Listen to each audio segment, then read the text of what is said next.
its name. Ju Wenjun transferred the rook to the a file. Lei Tingjie played her last move, king g4, not making any important decisions like taking on e6 on move 40, very prudent choice of course. But this allows black, it would allow black to play king f7, but Ju Wenjun decided not to play king f7. Wow. She goes rook a3, basically preventing white from playing f5, because on king f7, white would be able to play f5, and this is this is a draw. But actually, I would say that if white wants to play a little bit for a win, she can do that, right? She can play g4. Yes. She can then check on the 7th rank. The king can go to g6.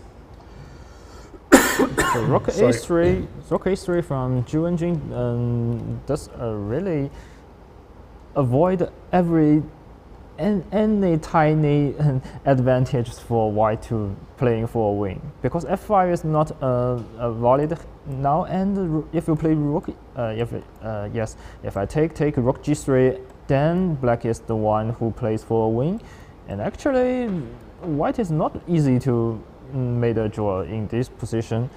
You know, the computer says rook e5 here is possible, but wow, it's a scary move to make it, I have to say. Yes, but we can keep the balance by making sure we don't play king f5 because then black just wins. We have to make a move here, and then the pawn will just start running.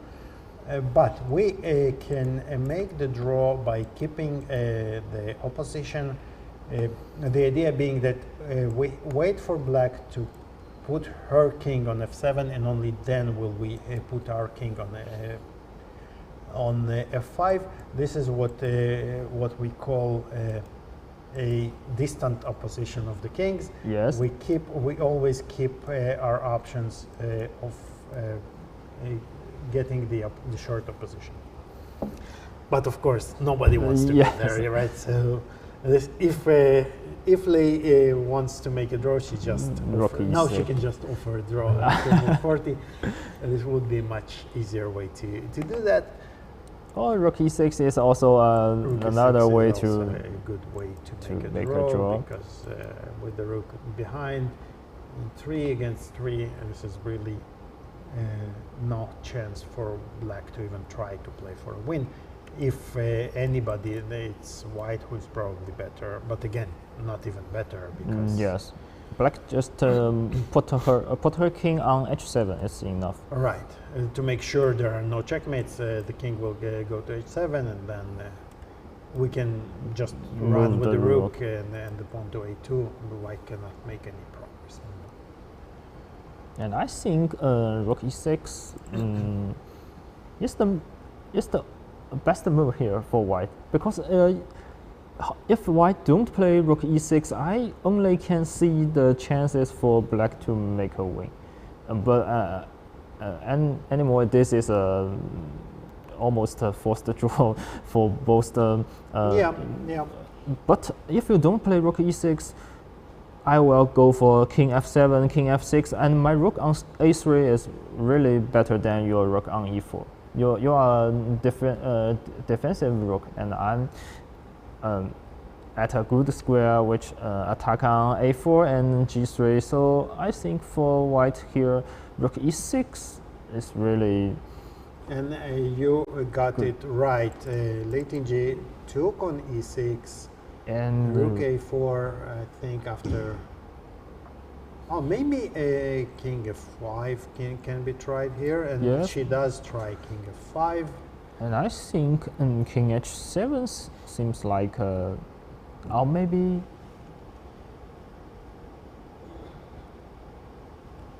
Yes, I think I will go king h7 king for h7 black here. Seems to be the most prudent way.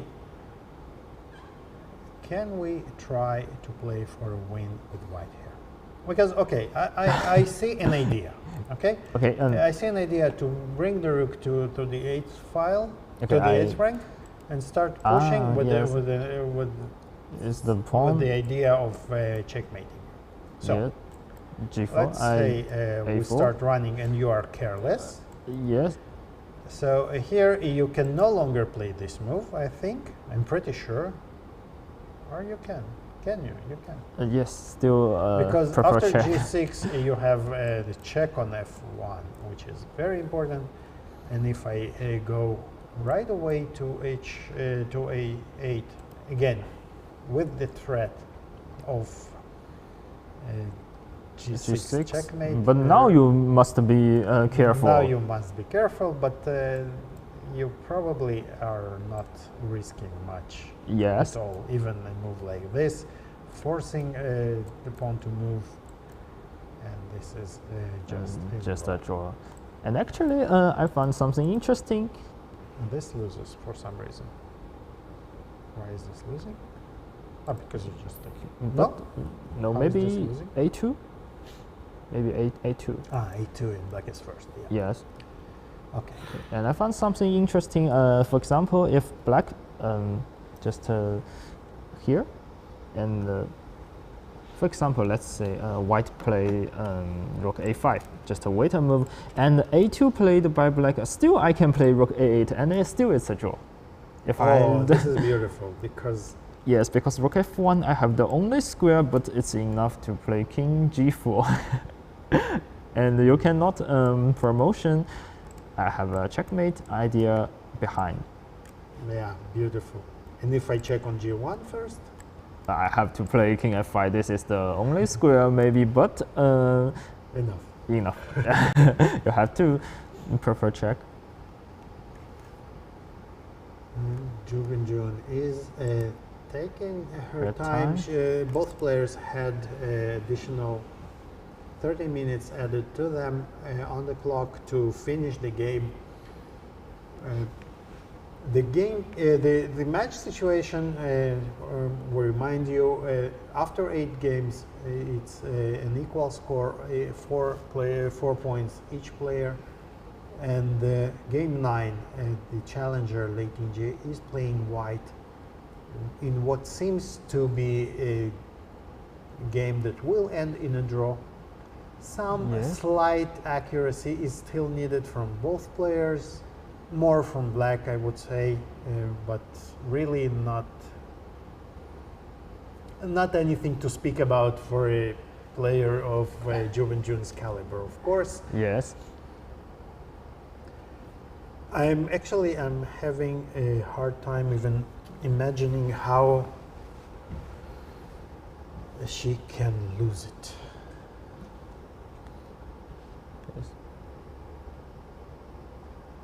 And maybe she's doing exactly the same. She's trying to picture how can she, what is the chance for white to get some winning chances, right? Yes. And of course, all of them will be tied to some mating ideas. By the way, do we want to keep the king on F7 perhaps? King F7, maybe I go rook A6. Because you cannot put your king on F7 much longer, I will have for example, rook A3, I goes G4.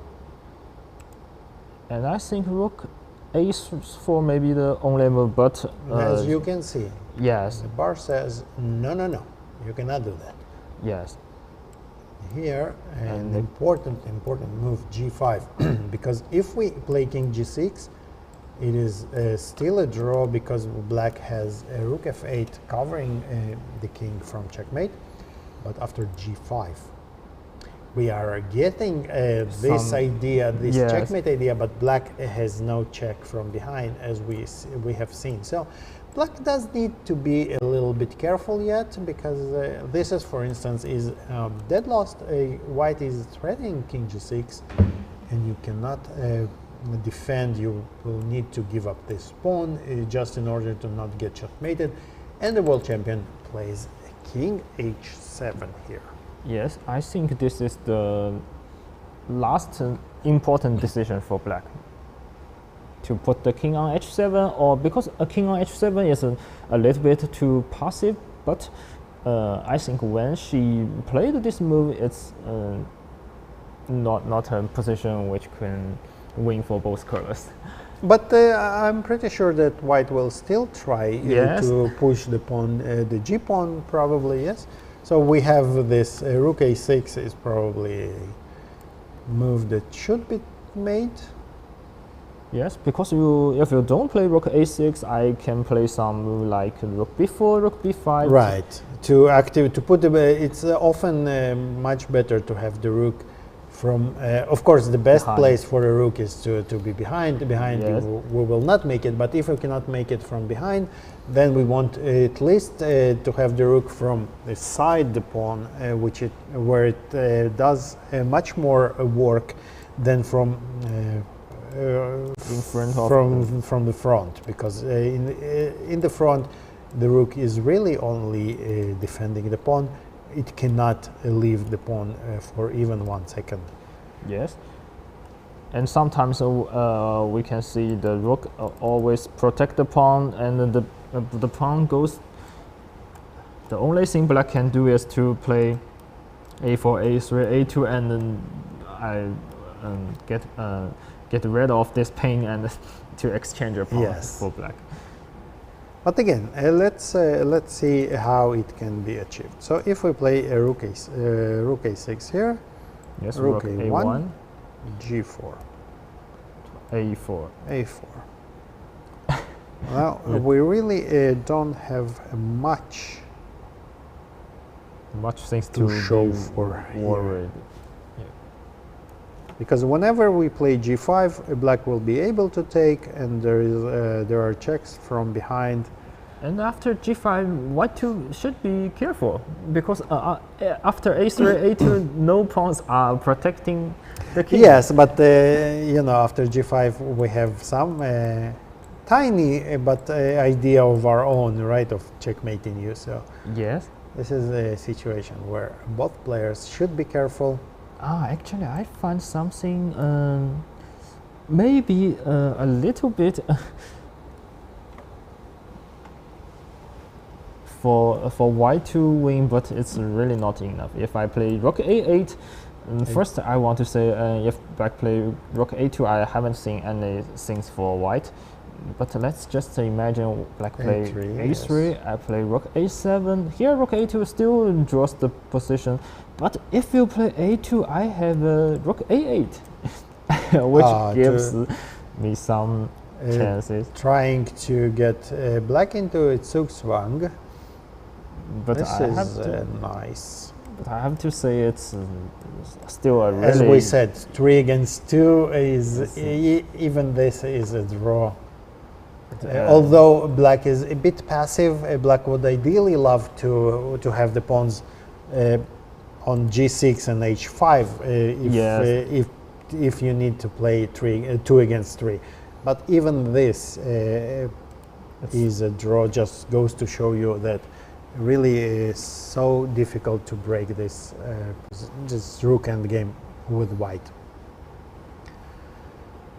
Now, Alik, what's the impression for this game until now? From both players? I love actually. First of all, it has to be said, a very high quality game. Yes. Almost no mistakes. No mistakes. The only one we can even speak of is this very slight inaccuracy by Lei Tingjie on move 13, where she did not play bishop f3 immediately, which would prevent black from easily developing her pieces, because white would have a very annoying queen g3 here. But apart from that, both players played extremely precise. Both players found very important moves when it mattered. Ju Wenjun with bishop e5, a very, very nice move that solves all her problems. But Lei Tingjie found a very nice way, again, sacrificing a pawn. Yes. But look at this beautiful domination of the rooks. Although having an extra pawn, the only piece that can really move here without giving up anything is the king. But it is enough. If for both for black it is enough because she has. Yeah, and I also like this rook b7 queen f6 idea actually, because it looks like the most precise way to force the draw. But I still love the will, the fighting spirit of both players, and in this case, Lei Tingjie, she's even in this drawish. Both players, of course, they know this is draw. This is dead drawn endgame, but she's still trying this microscopic chances, but she's still trying to use them until the very end. Very, very nice. Sorry, this is not the position. The current position is this. She played rook a6 last move. And actually, both players try to win in this tiny advantages from the first game till now. Yes, absolutely. I remember they never easily draw the game. Really never easily draw the game. No easy draws, and this is basically what I admire about those two players. Yes. They're different, very different styles, different personalities. But what they have in common is, of course, the strength of play and the fighting spirit. Yes. So this is what we really need to learn from them. Yes, exactly. Just look at this. Not giving themselves any free days, any free moves, even, right? Look at them. We have been seeing them for now. This is the 9th game. Every game it's about 4 hours, sometimes 5 hours. So we have seen over 30 hours of play so far. The players rarely stand up from the table. Yes, they are always sitting, always in this extremely composed posture. What can you say more about this? This is pure beauty of the game, of fighting, and we can only admire and enjoy it. Yes. And that's why they are at that level. Yes. You can really not imagine anything else from their perspective, and you understand why exactly, as you said, why they are there. Ju Wenjun is, she looks as if she kind of made up with this game already. She knows that she will push the pawn until at least a3, and then she will see, she will be ready to meet. Yes, to play rook a to rook a1 after pawn goes to a3. I think it's there's nothing to worry about. But look at Lei Tingjie. She, her action and her emotion seems like she still tries something for win. It's really impressive in this position. Yes, absolutely. But if I'm starting to see those little gestures, I think she is already accepting that this is a draw. Of course. Because you can try for so long, but eventually, if it's a draw, it will be a draw. She will probably still play. At least I would still play g4, a4, but she doesn't play. Okay, she goes down to a8. Maybe she will try to. Yeah, she plays rook a7. I think she is going for your plan, for. Or maybe she wants to play king e6, king f7, king f8. Oh, this would be amazing. Ju Wenjun, I don't think she played a4. Yes, she played. I'm not sure you are in time to do that. So after a4, rook a7, a4. If you go here, a3. Actually, a3 maybe. But you can play rook g1. 7. Yeah, and well, not here. That's why I paused for a second, because here you take and you protect. But I think I can play a2 here. Yes. Because on king f8 I have this rook g1 now. And you have a beautiful. And we have a fantastic ending for this game. Even rook g6, yes. Because this is still a draw. It will be a nice draw, actually. Yes. A good finish for a good game.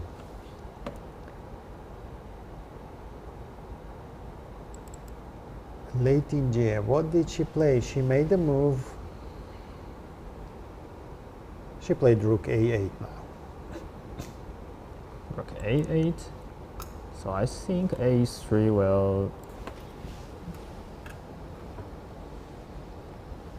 play down board.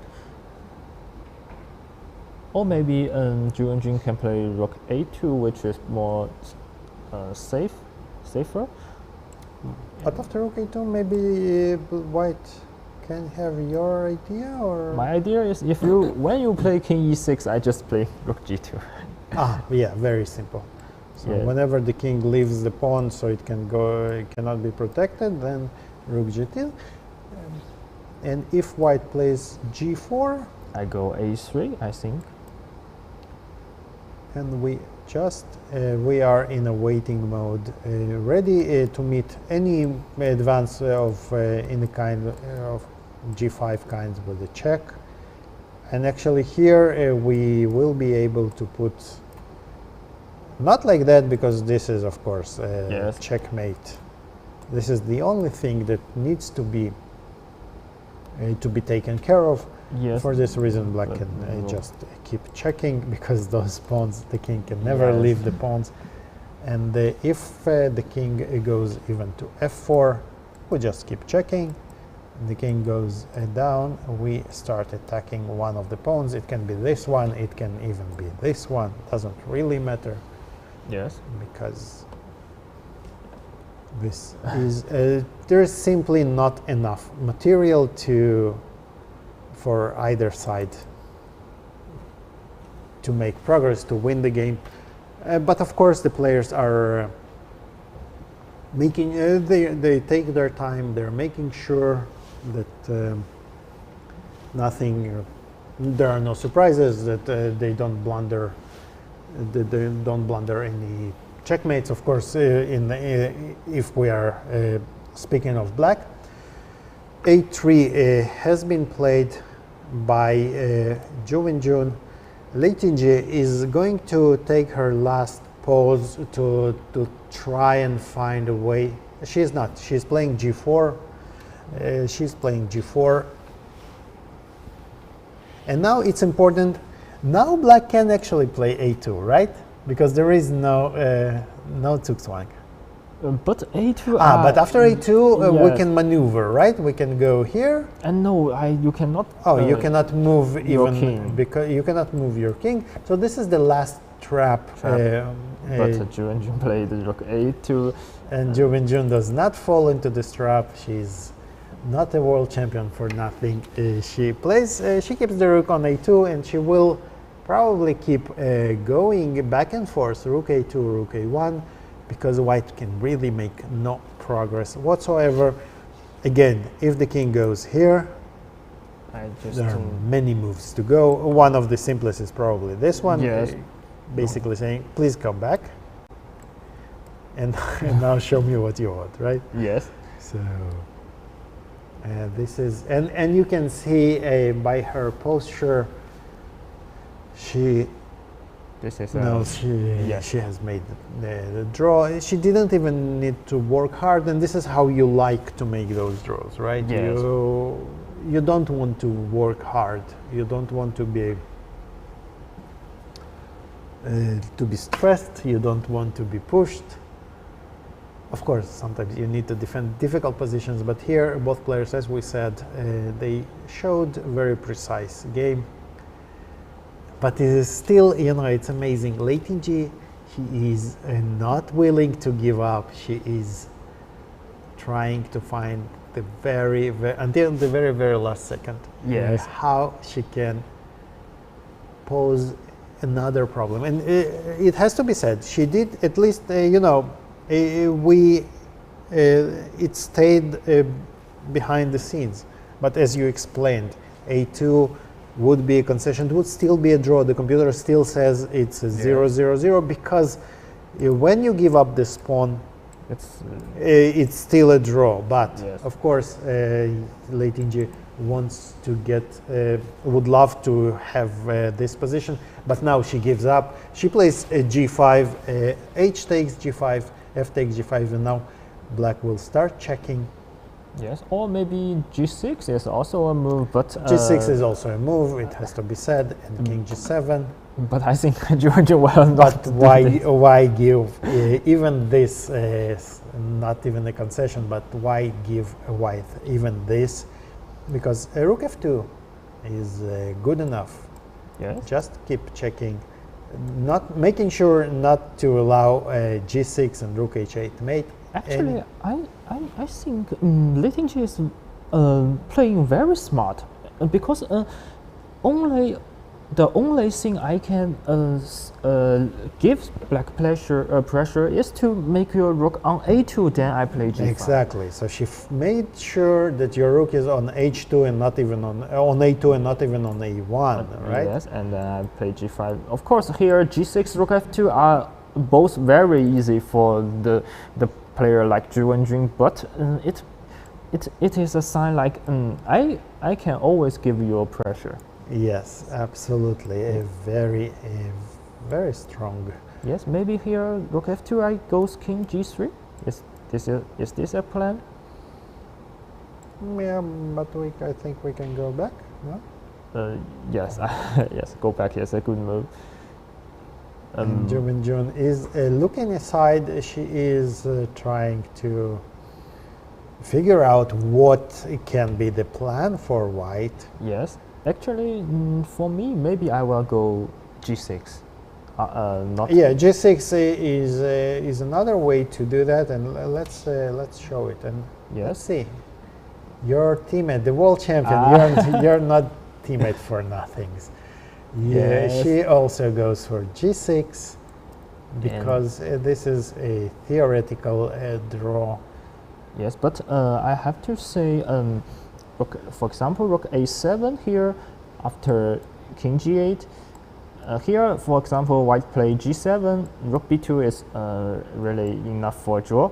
It seems like it is the same like take out of the g7 pawn. Yeah. I just rook b6 for some checks. So this is a very known theoretical draw. But in this kind of position, you cannot put your rook on 8 line, 8 rank. As we know, for example, here, if we go say g7, rook b2, after we take, and one of the easiest way to draw is to put my rook on 8 rank, and I just need to do this moves and it's a draw. But when white, let's show something like if I go some moves like this. Okay, but maybe this is still a draw, but you need to be careful because sometimes I have rook f7, rook f8. Yes. Because I have an extra g5 pawn. You need to be careful about it, but it's just a story. I can just put my rook on b6 and it's enough for a draw. And let's go back to the game. And the game, actually g7 is on the board. Ju Wenjun knows it's a draw. She will look for the most precise way to do that. Yes, rook b2 is the most precise way. Of course, we have to make sure not to give some stupid checks. No, the point is actually that we have to have an option. Once the king goes to the 6th rank, we need to be able to check it from the 6th rank. And that's the whole point of the whole situation. And once the pawn moves, or the white pawn moves to the 6th rank, we go back with the rook. Let's how do we do this? Let's say we play this, we check, and then we stay on the 6th rank. Once the pawn goes to the 6th rank, with the threat of king h6, followed by the mate, then we go back, and now the king can no longer hide behind in front of the pawn and then we just check until whatever comes, and this is how the players are going to play it. King goes to h5. And be careful here, you cannot make some moves like, for example, rook c6, g6, don't play rook g6, you have a you still have a pawn. Yes, don't forget this. Very important, very important. But actually, even if you didn't have a pawn, actually, I think if you didn't have a pawn, then it would be okay. So maybe we can show an interesting line. Show. A2 here after g6. So A2. Sorry, after g6. G6. A2 is a good move because after you play king h6, I can play rook g6. G6. And A1 queen. Queen, yes. You cannot play rook a8 mate because we take you, of course, and if you take the queen, it is stalemate and it is a draw. Of course, no need for black to do that. Yes, it's really. She can. Well, it's actually also important not to play a move like this. This is a losing move. Why? Because white will have a king h6 move, and now it doesn't matter where you check from. If you check from b6, white has the option to block the check with the pawn, and this is game over. And if you check from h3, the king, as we said, hides behind this pawn, and again we are going there. Ju Wenjun plays a2, sorry. Yes. And the point is that if you take, we just take the pawn on g7. Again, the rook will stay on the 6th rank. It's known as the Philidor position. The rook stays on the 6th rank until the pawn passes, moves to the 6th, and then the rook goes back. Without that, without the pawn moving forward, white simply has no option to improve her position. And for this reason, we should expect the game to end very, very soon. But we have said it already 20 moves ago, and they are still playing. Just goes to show you how great of fighters we are witnessing here. What else didn't we cover in this particular situation? Nothing really, because next move black will play a1 and take the G7 pawn. You can really not even prevent it from happening. The only, I think Lei will try G6 as the last resort. Oh, she didn't even. She played but any moves are. I wanted to say that if, for instance, you after G6 you play this and take here, then white would still have an option to at least try, but here, because this is it's a b pawn or g pawn in this way, in this line, it's enough to just stand on the 8th rank, and the players are going through the motions. Even here you can see there is no draw offer, but now they will repeat. We can see the players in big, maybe in full screen. They are going for a threefold repetition. They are smiling. They both know. They make another move, and this is it. Game 9 ends in a draw, a very high quality draw. Yes, and this makes me remember the Carson and the Vichy. They smile at each other. Yes, but then the game didn't end in a draw. Yes. there was still some life, but yeah, but you know, those players, they appreciate the beauty of the game. They appreciate those friendship after and friendship after, exactly. They have a lot of respect for each other, and they all earn this respect. Absolutely. I need to take off my hat and show my respect to them. Absolutely. Great players, fierce opponents, and for this reason we can see that the players are really now we have 4.5 points each. The match is tied, 3 games to go. Yeah. Really, the very last moments, not moments, very last games of the match are ahead of us.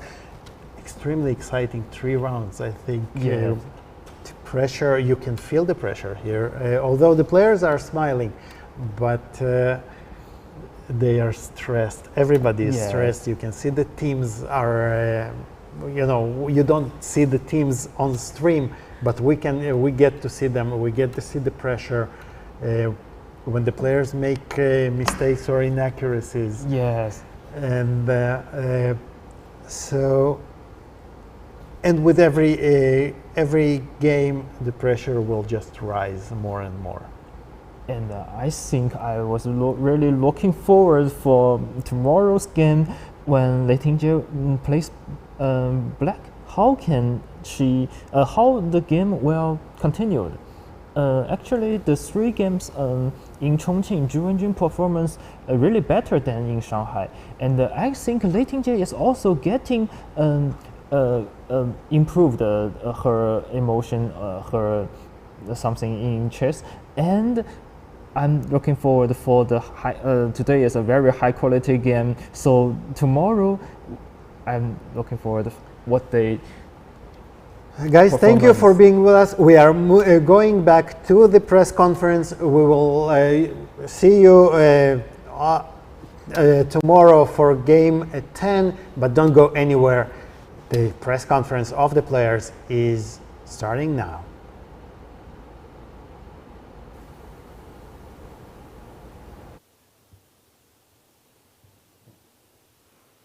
Welcome to the press conference after round 9. Today, the game finished in a draw, and we have a draw also in the match. Thank you so much for joining us. Lei Tingjie, can you give us your impressions after the game? Can you give us your impressions? How was the game from your perspective? No, I think it was just a normal game, and I mean, okay, she played this 4 nights in Sicily, and somehow I think position was equal, and I mean, probably for both sides we didn't have so many chances. Were you considering trying to spice it up and castling long instead of short castle at any point? I mean, at any point, probably instead of castle to play bishop f3? Yeah, I think the position probably white should, I mean, try something and to give white extra tempos, but yeah. All right, thank you. And question from the commentary team to you still, Lei Tingjie, were you surprised today with the first move, the Sicilian? If you were surprised today with the opening choice of the Sicilian? Not much. Okay, thank you. And still, lastly for now, was it challenging to come back today, to be ready after the loss in the previous game? No, I mean, previous game I lost, so for me yesterday was a rest day, so I can have like a long rest for yesterday. So for me, like today, just a brand new game, and just try my best to focus on playing chess. Okay, thank you. Ju Wenjun, as we mentioned, today was a Sicilian. And yeah, it came as a surprise to some of the viewers. That's why asking also about it. Were you satisfied today after the opening? Well, I think it's about equal after opening, so it's okay. It's not bad for me, and I feel okay. It's some solid play and exchange. It's okay. It's yeah. I guess everything is just normal. Yeah, it seemed like a very solid game today. So at any point today, you were not really worried about your position, yeah? I am not that worried about my position because I thought, okay, it's not many pieces left and it should be fine for black. Thank you. And except chess, we know that this match is really, I mean, it must be really demanding physically and mentally. How would you describe this part of the match? How demanding is it, Ju Wenjun? I'm sorry, what was the question again? Yeah, how intense is this match from the physical perspective and mental perspective? Well, I feel okay. This is one of the most okay tensing tournament. Okay, this match system, and it's very tensing. But I feel okay here. I just try to have just try to prepare well and also try to play well. And I think just get to used to this. And okay, it's very tensing, but I think it's fine. Thank you. Lei Tingjie, similar question to you, especially that this is your first match. How challenging is this match system for you physically and mentally? I mean, we already played like how many rounds? 9. 9? Okay, we still have 3 left. So for me, I think this match is interesting. I think it will be interesting for the next 3 games. So I don't consider about like a previous rounds. So I mean, I will try my best to focus on for the next round. And also, like score is even right now. So for me, it's also happy to play like this. Okay, thank you. And I wanted to ask you, because every day there are a lot of kids coming to the playing hall, watching you play, and how does it make you feel knowing that they come to see you and that you are a role model for them, Lei Tingjie? Okay, I think they are coming probably to see the world champion just next to me, and yeah, and I think these kids are quite cute, and I mean, hope they can play chess and enjoy playing chess. Yeah. Thank you. And the same question to you, Ju Wenjun. Of course, you are a world champion, but you are above to the best players in the world. So how is it having those kids coming and seeing you play? Well, I feel okay. It's okay. Well, I can see there's Chongqing's chess is very popular and getting more popular in these days. And I'm really glad that many kids and also maybe some chess fans come and just try to follow the chess tournament and try to find the fun and many interesting game. And I feel it's nice. Thank you. And do we have questions also from the fans? Every day they are leaving some questions to you. And today Mark said, Ogilar is asking on Facebook, do you play some online blitz or bullet during your spare time? Lei Tingjie? I mean, during the match or? Well, let's say both. Yeah, actually, I didn't play some blitz and bullet online during the tournament, but spare time, I mean, I will play chess.com and Chess. Sorry, you play or not? I didn't hear. No, during the match I didn't play, but I mean before the match I played a lot. Okay, thank you. And Ju Wenjun, how is it for you? Well, actually, I didn't play some bullet or blitz game. Okay, during the match. Not with many. Okay, not played. Thank you. And lastly, also from the fans' question, how did you spend your free day yesterday?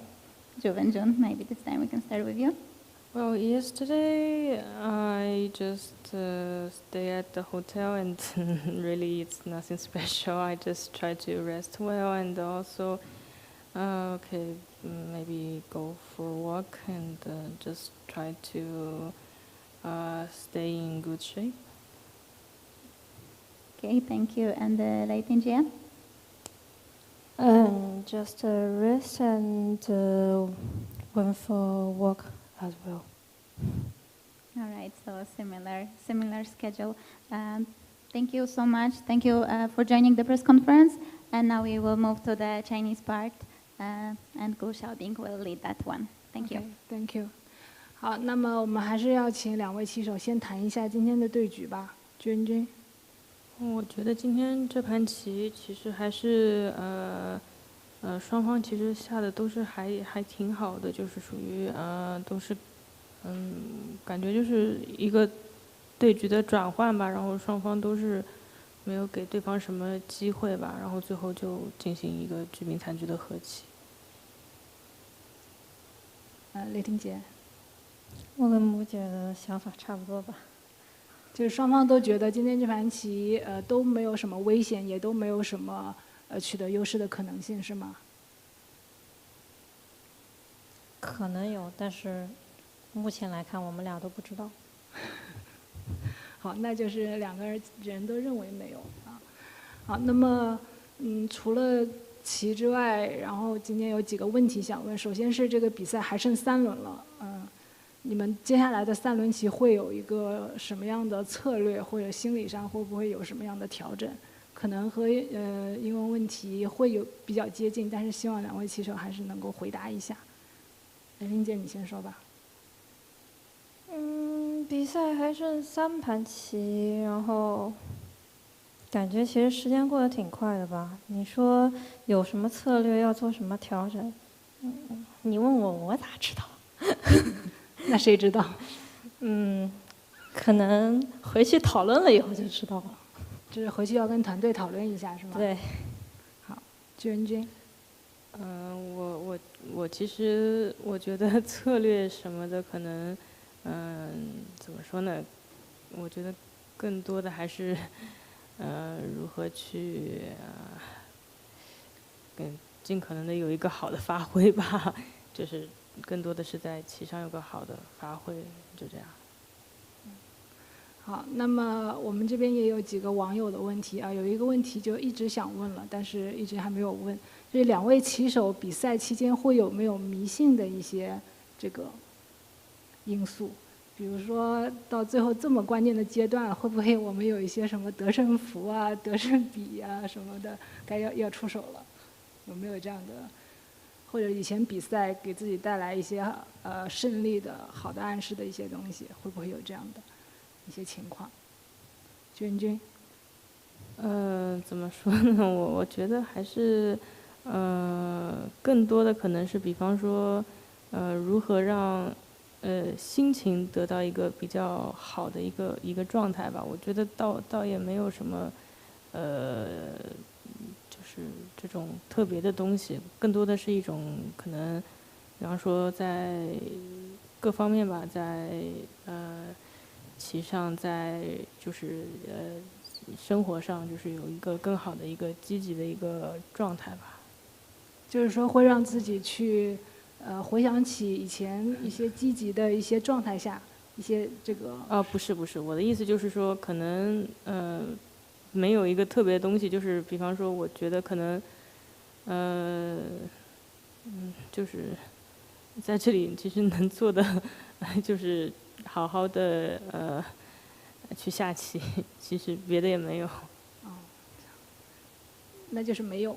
雷霆姐，我觉得每个棋手多多少少都会有一点吧，但是如果说迷信是可以让你成功的话，那我觉得应该让大师给我算一算，我应该每天都走哪一步，直接就不用下棋了，让他给我算好了就好了。所以这个东西我觉得模棱两可吧。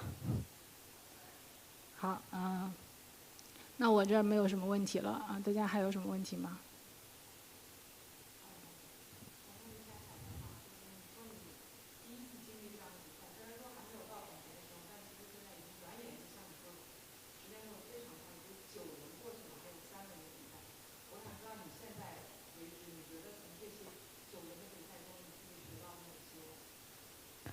我觉得参加这个比赛，其实对于我来讲，我能够感觉到自己成长了很多，不管是在这个棋上，还有生活上，还有心态上，各方面吧。所以我觉得，不论这个比赛最后结果如何，我都会很高兴看到我自己的这个成长的这个过程。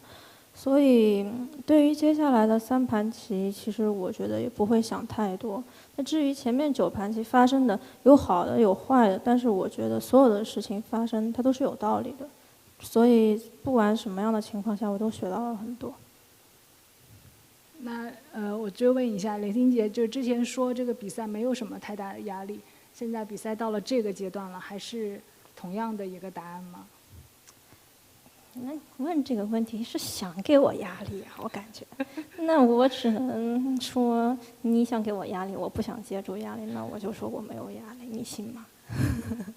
好，可以。大家还有问题吗？没有，那就到这里，谢谢2位棋手，Thank you，安娜。